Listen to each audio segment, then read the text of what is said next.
At 29, Savannah Ellis sat stunned as her parents dissected her life choices over Wagyu steaks at Elysium, Manhattan's most exclusive restaurant. "What a disappointment you've become," her father sighed, her mother nodding in agreement. They'd never approved of her quitting law school 3 years ago. Little did they know, the reservation was under her name, and the black card she'd slide across the table would reveal a truth that would shatter their 29 years of assumptions about their failure daughter. Before we dive deeper into this family drama, I'd love to know where you're watching from. Drop your location in the comments below, and hit that like button if you've ever had to prove someone wrong who underestimated you. Subscribe for more real-life family revenge stories that'll make your jaw drop. Now let's get back to how Savannah's night unfolded. Savannah Ellis grew up in the affluent suburb of Westchester, New York, in a sprawling colonial home with perfectly manicured lawns.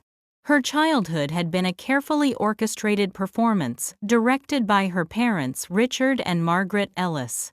Richard, a senior partner at a prestigious law firm, and Margaret, a former corporate attorney turned charity board member, had Savannah's life mapped out before she could even speak.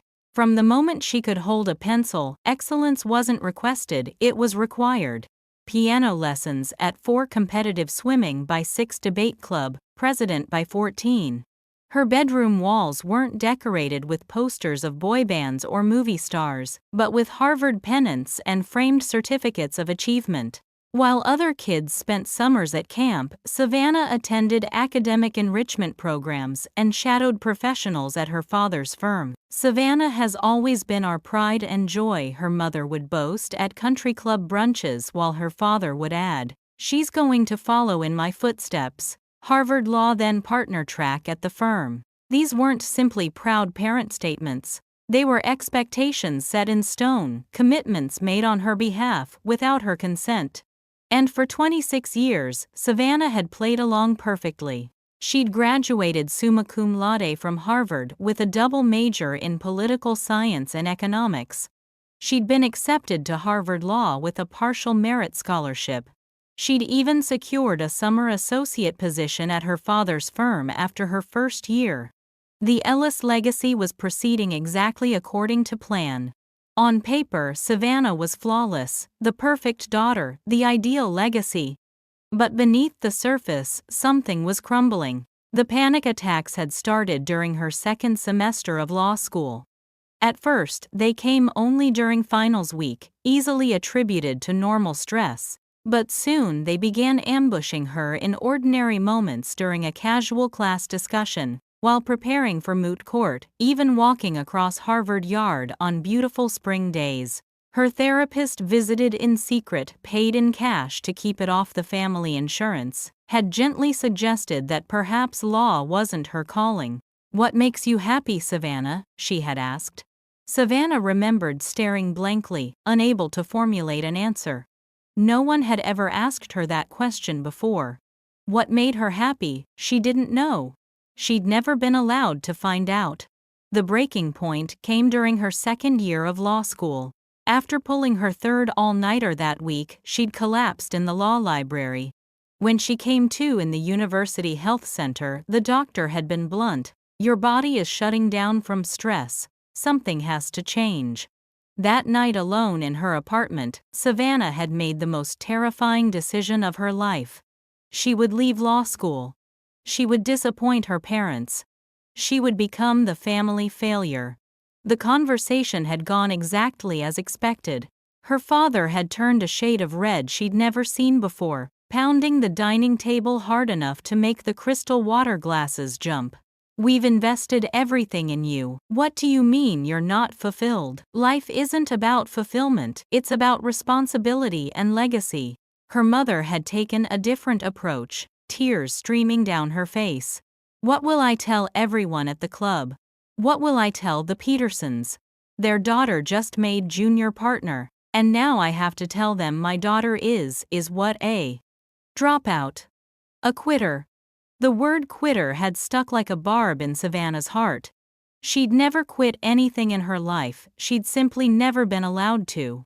Even her extracurriculars had been selected for maximum resume impact continued, regardless of her interest or aptitude. When she'd walked out of their house that day, her father's parting words had followed her: "Don't come back until you've come to your senses." The Ellis family doesn't raise failures. For 3 years, communication had been sparse and formal. Birthday cards, obligatory holiday calls, and the occasional strained Sunday dinner when they happened to be in the same city. Her parents made their disappointment clear at every opportunity, references to when you return to law school sprinkled into every conversation like casual landmines. What they didn't know, what Savannah had deliberately kept from them, was what she had been doing since leaving Harvard Law. The odd jobs she mentioned vaguely during their infrequent calls were anything but. The small apartment she referenced was a penthouse loft in Tribeca, and the figuring things out phase they dismissed so easily had a very specific name, one that would have shocked them to their core if they'd bothered to search for it online. Because while the Ellis family was well known in legal circles, Savannah Ellis had become a name that opened doors in an entirely different world, one her parents had never bothered to explore or understand. The morning after she'd left her parents' home 3 years ago, Savannah had woken up in a cheap hotel room with exactly 3 things: a pounding headache, overwhelming freedom, and an idea that had been percolating in the back of her mind for years. Throughout law school, while her classmates had dreamed of corner offices and landmark cases, Savannah had found herself drawn to something entirely different. In the scarce free time she allowed herself, she'd become fascinated with technology, specifically with the emerging field of artificial intelligence ethics. The intersection of law, philosophy, and cutting-edge technology had captured her imagination in a way that trust funds and tort reform never had. During her first year, she'd created a simple algorithm as a side project, something to help her study more efficiently by organizing case law by relevance and precedential value rather than just chronologically. Her roommate, a computer science major, had seen it and been impressed. "You could sell this, you know," she'd said casually. "Law students would pay good money for a tool like this." The seed had been planted, but Savannah had pushed it aside, focusing on the path her parents had chosen. Now, with that path abandoned, the idea resurfaced with new urgency. With her remaining savings and a small loan from her roommate, Savannah rented a tiny studio apartment in Brooklyn and got to work. For months, she lived on ramen and determination coding late into the night, and spending her days meeting with potential investors. Most doors closed in her face. A law school dropout with no formal tech background wasn't exactly a safe bet. But Savannah had one advantage: she understood the legal mind. She knew exactly what tools would help lawyers and law students work more efficiently, what pain points needed addressing. And slowly her application took shape. Lexalign, an AI-powered legal research assistant that could analyze cases, predict judicial outcomes, and generate customized study materials. 6 months after leaving Harvard, she secured her first round of seed funding, $250,000, from a small angel investor who had seen potential in her prototype. It wasn't much in the tech world, but it was enough to hire 2 developers and move operations to a small office space in a less fashionable part of Manhattan. The first year was brutal. 18-hour days, constant setbacks, technical challenges that seemed insurmountable. There were nights when Savannah wondered if her parents had been right, if she'd made a catastrophic mistake. But with each improvement to the algorithm, with each new feature successfully implemented, her conviction grew stronger. Lexalign launched in beta to selected law schools 14 months after Savannah had walked away from Harvard Law. The response exceeded even her most optimistic projections. Students raved about the intuitive interface and time-saving capabilities. Law professors, initially skeptical, found themselves impressed by the nuanced understanding of legal reasoning embedded in the software. By the end of the second year, Lexalign had secured Series A funding of $4.5 million expanded to a team of 15 and moved to proper offices in the Flatiron district. The application was now being used by 7 of the top 10 law schools in the country, and law firms were beginning to take notice, inquiring about enterprise versions. And through it all, Savannah had told her parents nothing. Not about the company's growth, not about the investment rounds, not about the profile in tech innovator that had called her the unexpected disruptor bringing AI to the legal industry. In their occasional interactions, she'd kept descriptions of her work vague, letting them believe she was struggling, perhaps working as a paralegal or legal assistant. It wasn't that she wanted to deceive them. Rather, she needed to prove something to herself, that she could succeed on her own terms, without their connections or approval. That the path she'd chosen wasn't a detour or a mistake, but her actual destination. The turning point came 3 months ago, when Lexalign closed its Series B funding $35 million, at a company valuation of $220 million. Overnight, Savannah's stake in the company had made her wealthier than her parents. The girl they'd written off as a failure had built something remarkable, something that was changing the way legal education and practice functioned. More significantly, Harvard Law School, her former institution, had signed an exclusive partnership deal to integrate Lexalign into their curriculum and contribute to its ongoing development. The press release had mentioned Savannah by name, highlighting her unique perspective as a former Harvard Law student that had informed the product's design. It was only a matter of time before someone in her parents' circle saw the news before the connection was made. Rather than wait for that to happen, Savannah had decided to take control of the narrative. She would tell them herself on her own terms. The dinner reservation at Elysium had been nearly impossible to secure, even for someone of Savannah's newly elevated status. Known for its month-long waiting list and celebrity clientele, it represented exactly the kind of exclusive, prestigious environment her parents valued. She'd chosen it deliberately, though not without a sense of irony. The invitation had been casual: "I'm in town for business and would love to catch up. My treat."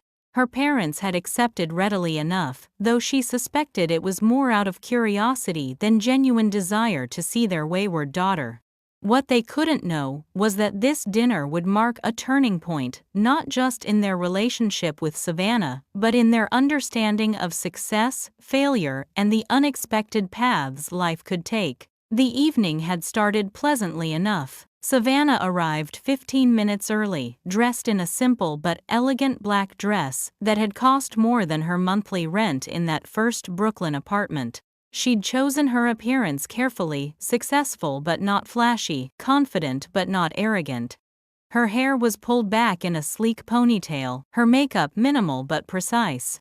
The only hint of her newfound status was the subtle Cartier watch on her wrist, a personal gift to herself when Lexalign had hit its first million users. The maitre d' had greeted her by name. "Miss Ellis, your usual table is ready." It wasn't actually her usual table. She'd only been to Elysium once before for a business dinner with investors, but she appreciated the touch. It sent exactly the message she wanted, that she belonged in this world of luxury and exclusivity. Her parents arrived exactly on time, as they always did. Richard Ellis, in his bespoke suit, silver hair perfectly coiffed the picture of established success. Margaret beside him, elegant in Chanel, her smile tight and appraising as she air-kissed Savannah's cheek. "You look..." Well, her mother offered in the tone that had always meant she was searching for something to criticize, but couldn't immediately find it. "Thank you," Savannah replied simply. "You both look great, too." They were seated at a corner table with a spectacular view of the Manhattan skyline. As they settled in, Savannah noticed her father surveying the room, nodding slightly at familiar faces, a judge here, a fellow attorney there. The Ellis name still carried weight in certain circles, and Richard never missed an opportunity to remind others of that fact. So he began after they'd ordered drinks. "Are you still at that startup thing?" The dismissive way he said startup might have stung once. Now Savannah found it almost amusing. Yes, Dad, I'm still at Lexaline. He nodded clearly, having forgotten the name until she mentioned it. And that's going. Okay, paying the bills, at least. It's going very well, actually. We've expanded considerably in the past year. Margaret leaned forward, her expression a practiced blend of concern and encouragement. That's nice, dear. But you know Harrison Peterson mentioned that his firm is looking for paralegals with good credentials. Even without finishing law school, your Harvard background would be very attractive to them. It could be a way to get back on track. Savannah took a sip of her water, using the moment to maintain her composure. I appreciate the thought, Mom, but I'm not looking for a career change right now. Now, Savannah, her father interjected, there's no shame in admitting when something isn't working out. We all make mistakes, the important thing is recognizing them and correcting course. The waiter arrived with their drinks and took their dinner orders. Richard ordered the most expensive steak on the menu, without glancing at the price, along with a $600 bottle of wine. Savannah noted the choice with quiet amusement. Her father was either trying to make a point about his own success, or assuming she would struggle with the bill. Possibly both. As the waiter departed, Margaret continued as if there had been no interruption. Your cousin Jessica just made partner, you know, at 31. She sent us the loveliest note saying how your father's mentorship had been so instrumental in her success. The implication was clear. Jessica had followed the approved path and was reaping the rewards. Savannah, by contrast, had strayed and was presumed to be struggling. That's wonderful, Savannah replied evenly. Please give her my congratulations. The conversation drifted to familiar territory, updates on family, friends, gossip from the country club, Richard's latest high-profile case. Savannah contributed where appropriate but largely observed. There was a strange comfort in the predictability of it all, in knowing exactly what mattered to her parents and what didn't. When their appetizers arrived, her father steered the conversation back to Savannah. So this app of yours, what exactly does it do again? Some kind of legal help for people who can't afford real lawyers. Savannah took her time answering, slicing precisely into her tuna tartare. Not exactly. It's an AI-powered research tool for law students and practicing attorneys. It helps them analyze cases more efficiently, predict judicial tendencies, and prepare stronger arguments. Her mother frowned slightly. But you're not a programmer. How could you possibly create something like that? I had an idea and learned what I needed to execute it, Savannah explained. I hired experts where necessary. That's what entrepreneurs do. We identify problems and assemble the resources to solve them. Richard snorted softly. Entrepreneurs. Such a trendy word these days.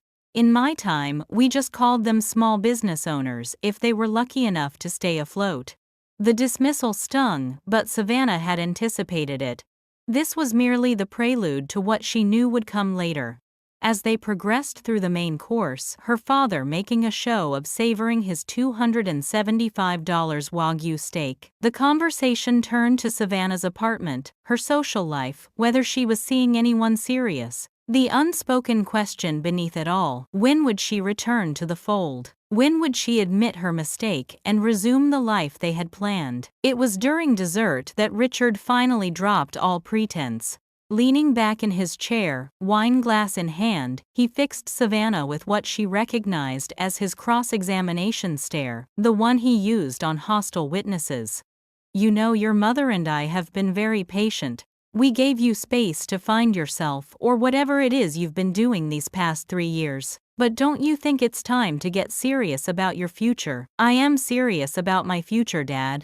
Are you? Because, from where we're sitting, it looks like you've thrown away a world-class education and family connections that people would kill for all to play entrepreneur with some app that will probably be obsolete in a year.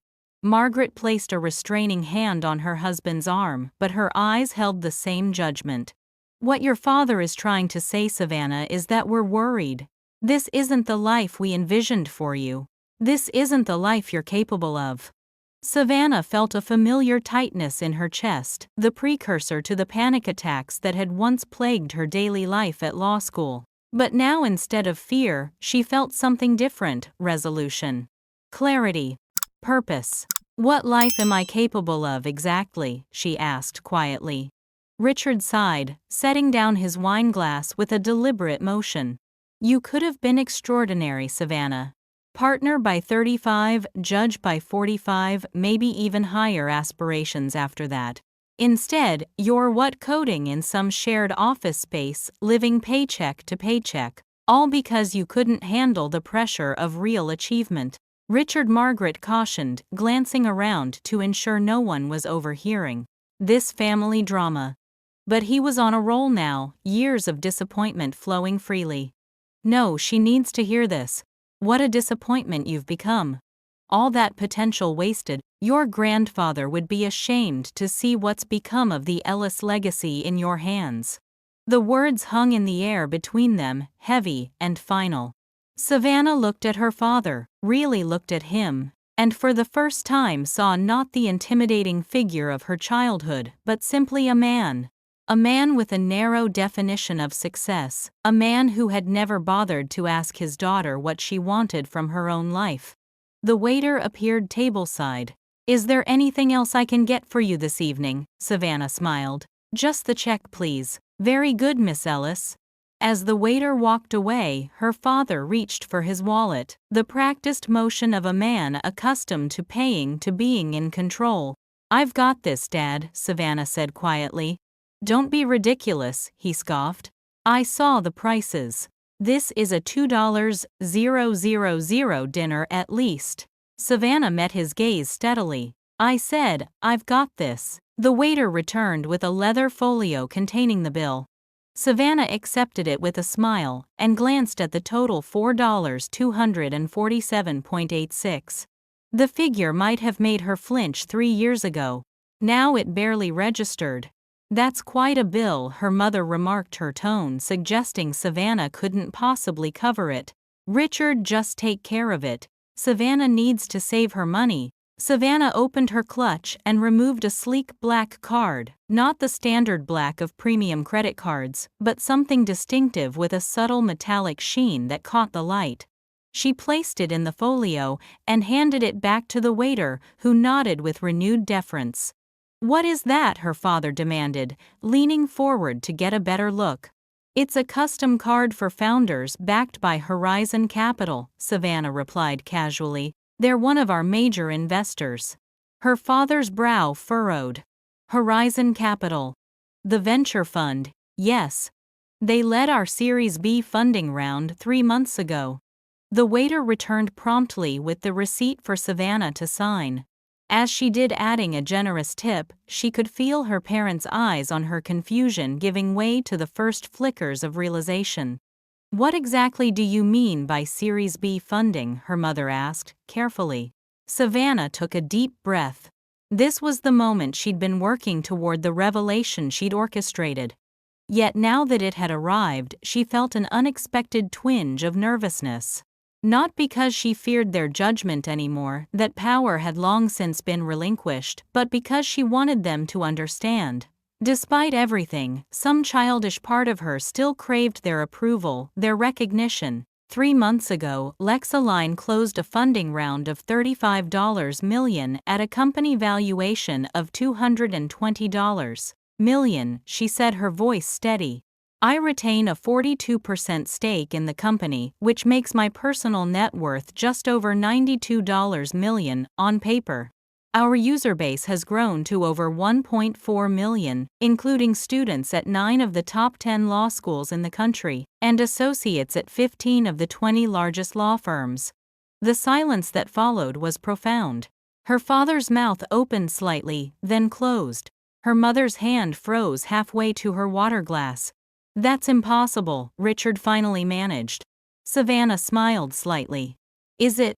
You raised me to be ambitious, to work hard, to strive for excellence. I just applied those lessons differently than you expected. But your app, it's just a study tool," her mother stammered. "It was initially. Now it's much more." We're developing the first truly comprehensive AI legal assistant. Our technology can analyze thousands of cases in seconds, identify precedential patterns human researchers might miss, and predict judicial decisions with 78% accuracy. We're changing how law is practiced and taught. Her father's expression had transformed from shock to calculation. She could almost see him processing this new information, reassessing his daughter's value in light of her unexpected success. "Why didn't you tell us?" he asked, a hint of accusation in his tone. Savannah considered the question carefully. "I needed to do this on my own terms. Without the Ellis name opening doors, without your connections or influence. I needed to prove to myself more than anyone that I could succeed by my own definition, not yours."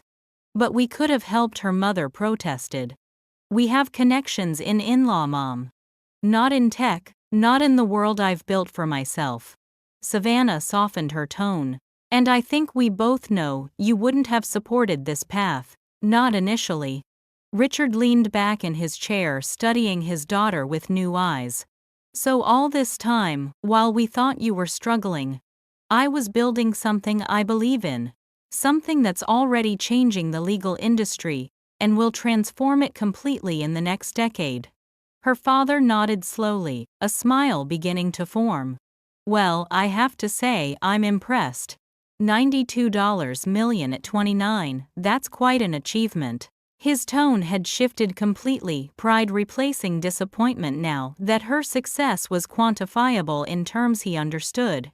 "The Ellis entrepreneurial spirit," her mother added, as if she'd been supportive all along. "You know, your great-grandfather started his own practice from nothing. In a way, you're following in his footsteps." Savannah recognized the attempt to retroactively fold her rebellion into the family narrative, to make it seem as if her success had been part of the Ellis legacy all along, rather than a departure from it. 3 years ago she might have resented this co-opting of her achievements. Now she found it almost endearing in its predictability. "So what's next?" her father asked, now fully engaged. "An IPO acquisition by one of the big tech firms. We're focused on growth and product development right now," Savannah replied. "But yes, those are possibilities down the road. You'll need good advisors," Richard continued, slipping effortlessly into mentor mode. "Legal, financial, strategic. I can introduce you to some people who..." Dad, Savannah interrupted gently. "I appreciate the offer, but we have an excellent advisory board. Former Supreme Court clerks, AI ethics experts, law school deans. We've got it covered." For a moment, she saw something flicker across her father's face, a flash of the old disappointment of being rejected. But it passed quickly, replaced by a nod of acceptance. "Of course. You clearly know what you're doing." He raised his wine glass. "To your success, then." The new Ellis legacy. They clinked glasses, and Savannah felt a complex mix of emotions. Validation, certainly. A measure of satisfaction at having proven herself.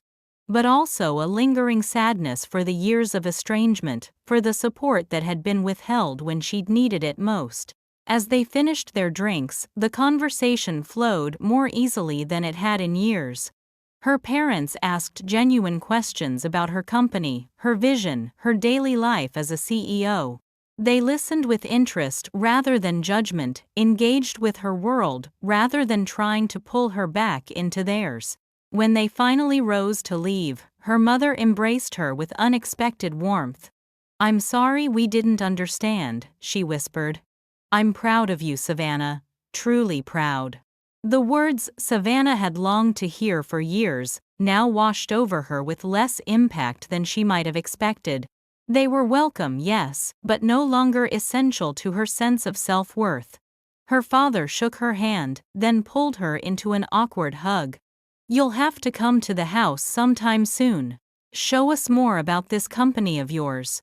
"Maybe I could stop by your office." "I'd like that," Savannah replied, and was surprised to find she meant it. As they walked toward the exit, other diners nodded respectfully at Savannah.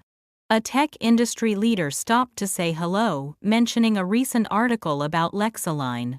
Her parents watched these interactions with evident amazement, witnessing firsthand their daughters standing in a world completely separate from their own. Outside the restaurant, as they waited for the valet to bring their cars, her father cleared his throat. "You know I was wrong earlier. About you being a disappointment." Savannah looked up at the night sky, at the scattered stars barely visible through Manhattan's light pollution. "I know, Dad. I just wanted what was best for you. What would make you successful. I know that too. But we defined success differently." She turned to face him directly. "I'm not successful because I'm worth $92 million. I'm successful because I wake up every morning excited about my work. Because I've built something meaningful that helps people. Because I'm happy." Her father considered this, nodding slowly. "I suppose there's wisdom in that." He hesitated, then added, "I've been in law for 40 years and I can't remember the last time I felt excited to go to work." It was perhaps the most honest thing he'd ever said to her, a rare glimpse behind the facade of the Ellis family perfection. "It's never too late to change directions," Savannah said softly. Her father laughed, a genuine sound she hadn't heard in years. "At my age, I think I'll leave the entrepreneurial adventures to you." He paused. "But maybe I could start taking more pro bono cases. There was a time when I actually enjoyed helping people who really needed it." "I think that sounds perfect." As her Tesla pulled up first, the valet having prioritized the recognizable car of a regular patron, Savannah turned to her parents one last time. "Thank you for dinner," she said with a small smile. "I believe you paid for dinner," her mother reminded her, returning the smile with one of her own. "Then thank you for the company."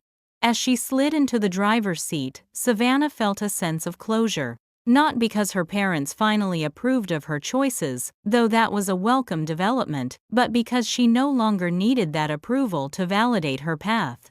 She had proven herself not just to them, but more importantly to herself.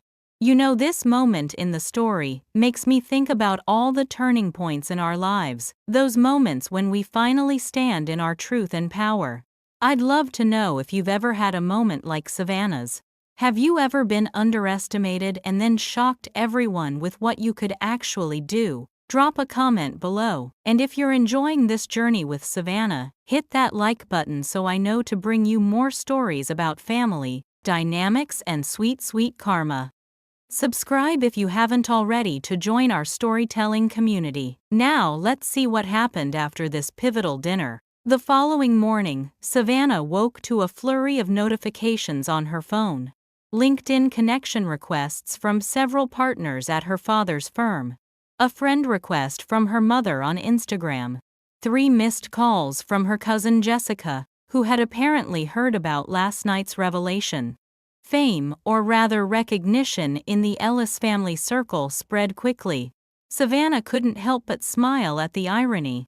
For 3 years, she'd been the family's unspoken disappointment, her name mentioned in hushed tones if at all. Now overnight, she had become the success story everyone wanted to claim connection to. As she moved through her morning routine in her Tribeca loft, a space designed with the minimalist aesthetic, she preferred all clean lines and muted colors with occasional pops of vibrant art. Savannah reflected on how differently she felt than she'd anticipated.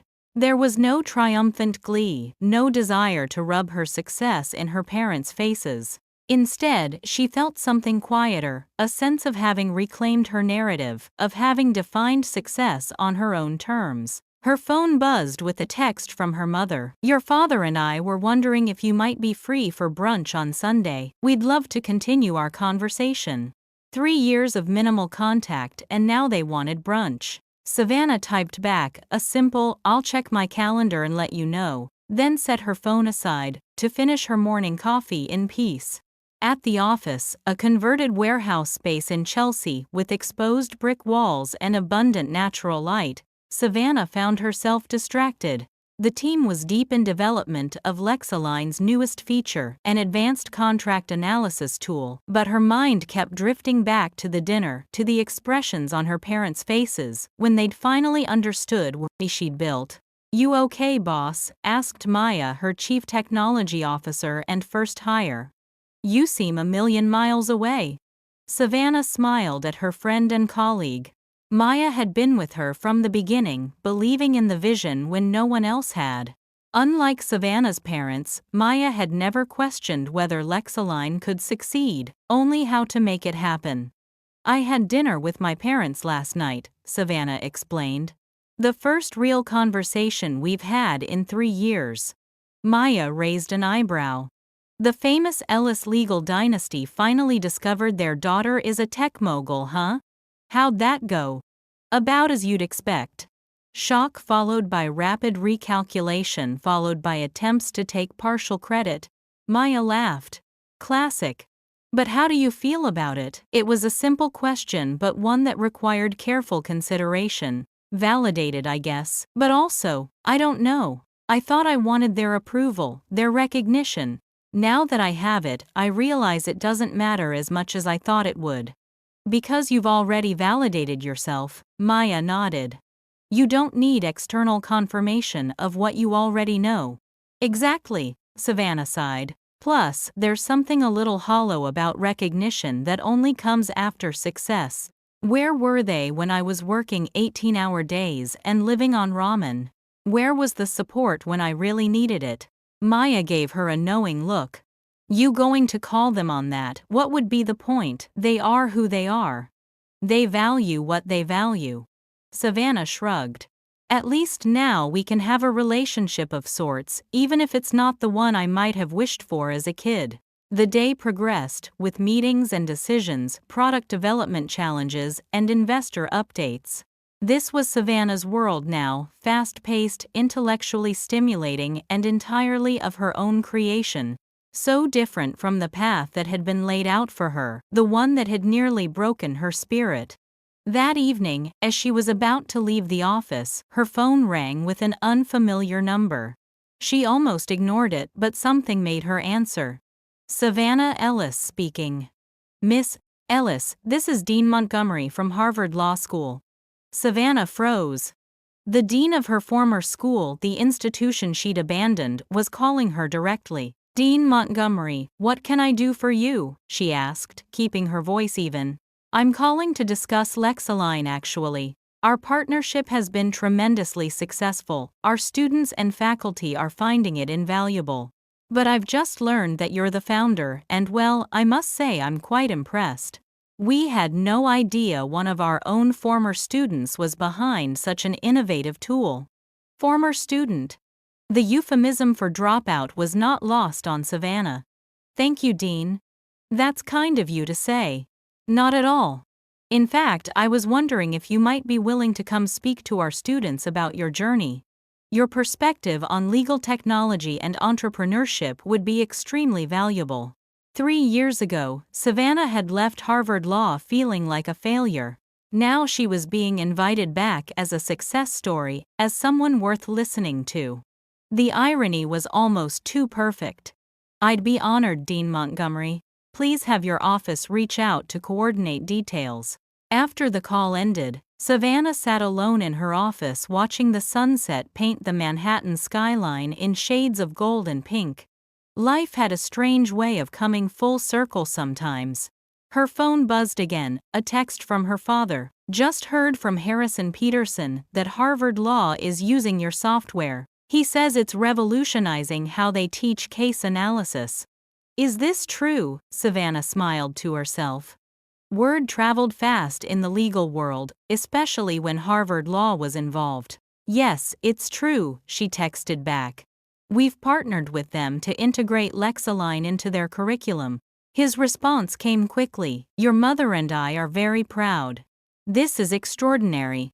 She stared at those words, "very proud," and found herself wishing they had been spoken 3 years ago, when she'd been terrified and alone, choosing to follow her own path, despite overwhelming pressure to conform.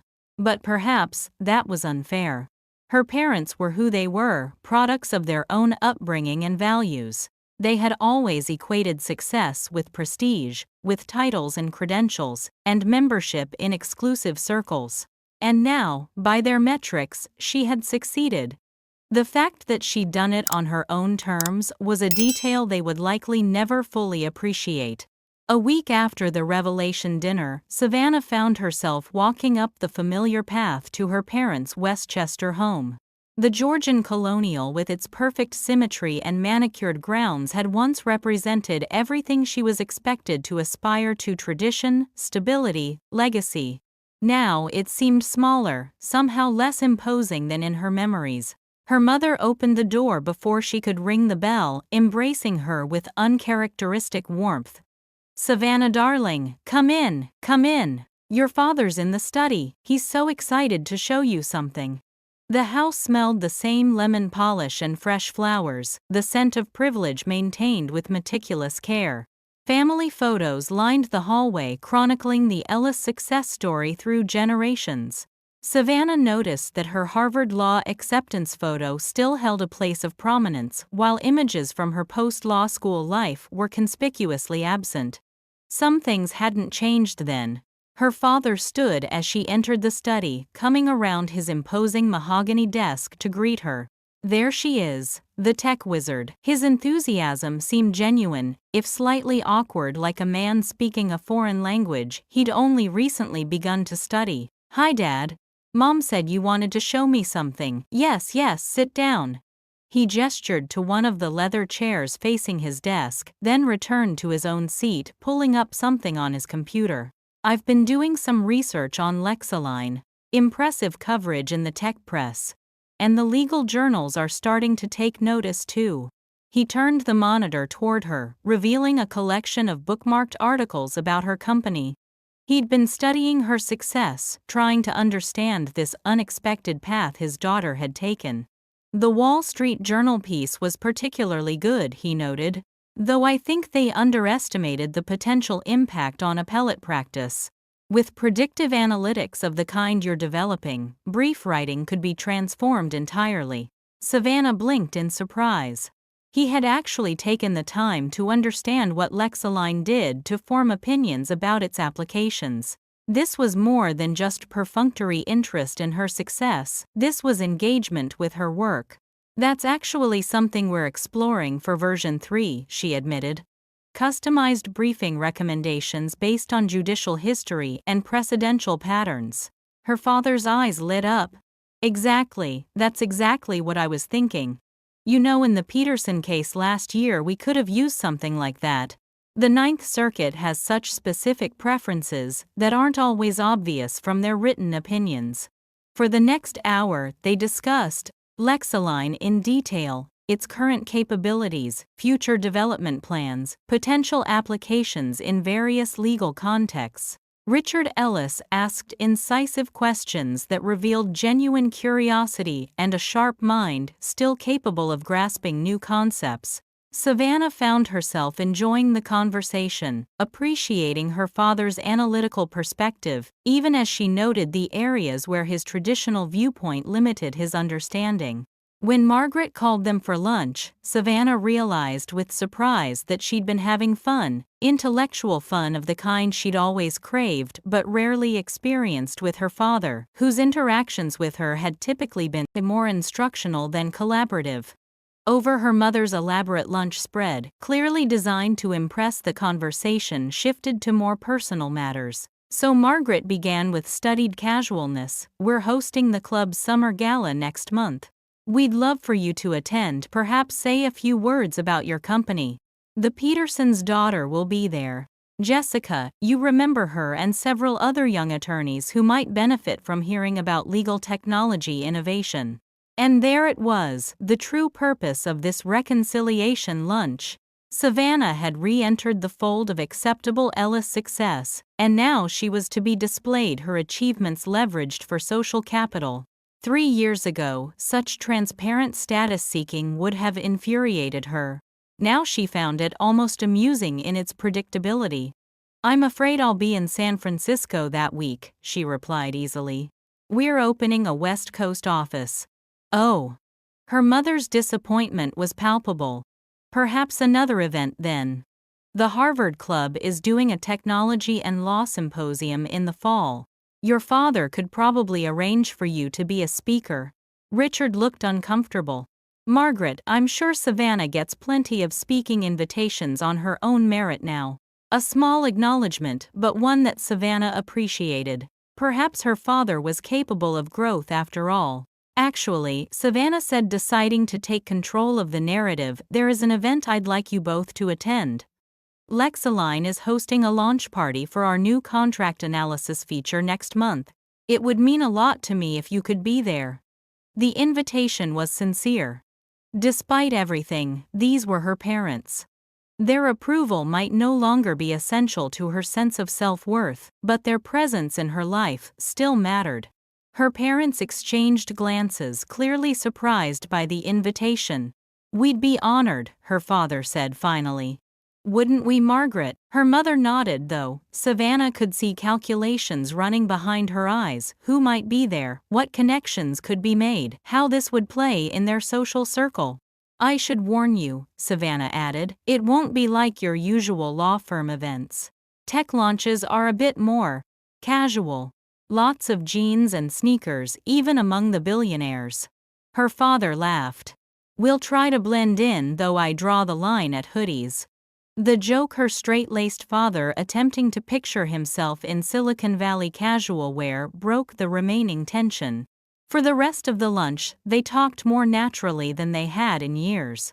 Not as lawyer to law student, not as disappointed parents to wayward child, but simply as people trying to bridge a gap of understanding. As Savannah prepared to leave, her father walked her to the door while her mother cleared the lunch dishes. I've been thinking about what you said, he began hesitantly. About waking up excited about your work. Yes, I've decided to take on that immigration rights case the firm's been avoiding, pro bono. It's important work, and frankly, it's the kind of law I went to school for in the first place, before I got caught up in corporate practice. Savannah felt a surge of unexpected emotion. Her father at 63 was allowing himself to be influenced by her example to reconnect with his original passion for law. That's wonderful, Dad. Really? He nodded, looking slightly embarrassed by the moment of vulnerability. Well, it's just one case. We'll see how it goes. Still, it matters. As she drove away from the house that had once represented both her destination and her prison, Savannah felt a sense of peace settling over her. The relationship with her parents would never be perfect. There were too many years of misaligned expectations, too many fundamental differences in how they viewed the world. But perhaps it could be something new, something honest. A relationship between adults who respected each other's choices, even when they didn't fully understand them. That evening, Savannah received an email from Harvard Law School confirming her speaking engagement. The subject line read, "Welcome back to Harvard Law Innovator Spotlight Series." Welcome back. Not despite your departure, not even though you didn't finish, but simply welcome back. As if leaving had been a necessary part of her journey, rather than a failure. And perhaps it had been. Perhaps every step, the panic attacks, the terrifying leap into the unknown, the nights of doubt and days of struggle had been necessary to bring her here, to this life she had built for herself, to this success that was meaningful because it was authentic. Her phone rang. Maya, calling about a potential acquisition offer from a major legal publishing company. As Savannah discussed valuation metrics and retention strategies, she glanced at the family photo on her desk. Not the formal portrait her parents kept, but a candid shot from her 5th birthday, before expectations had hardened into requirements, before success had been narrowly defined. In it she was laughing, gap-toothed and joyful, while her father looked at her with simple pride and her mother smiled without reservation. They had loved her then in their way. They loved her now in their way. And she had finally learned to love herself, not for meeting others' expectations, but for having the courage to defy them. 6 months after the dinner that changed everything, Savannah stood on a stage at Harvard Law School, addressing a packed auditorium of students, faculty, and legal professionals. Among them sat her parents, her father nodding with genuine interest, her mother beaming with a pride that now seemed to extend beyond mere social capital. Success isn't a destination, Savannah concluded her speech. It's not a title or a salary or even a company valuation. It's waking up every day with purpose, doing work that matters to you, and having the courage to define your own path even when that path looks nothing like what others expected. The applause was thunderous, but the most meaningful response came after them, when her father embraced her with tears in his eyes and whispered, "I was wrong, and I'm so glad you were brave enough to prove it."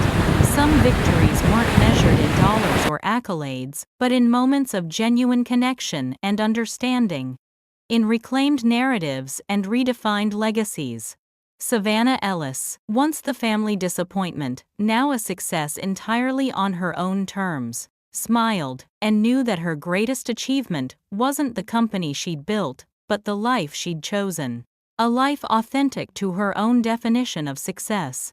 I hope Savannah's journey resonated with you as much as it has with me.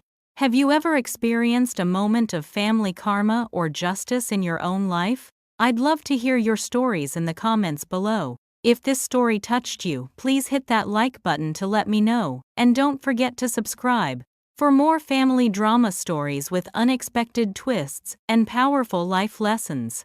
Share this with someone who might need a reminder that success is defined by personal fulfillment, not others' expectations. Thank you so much for watching, and remember, sometimes the most powerful revenge is simply living well on your own terms.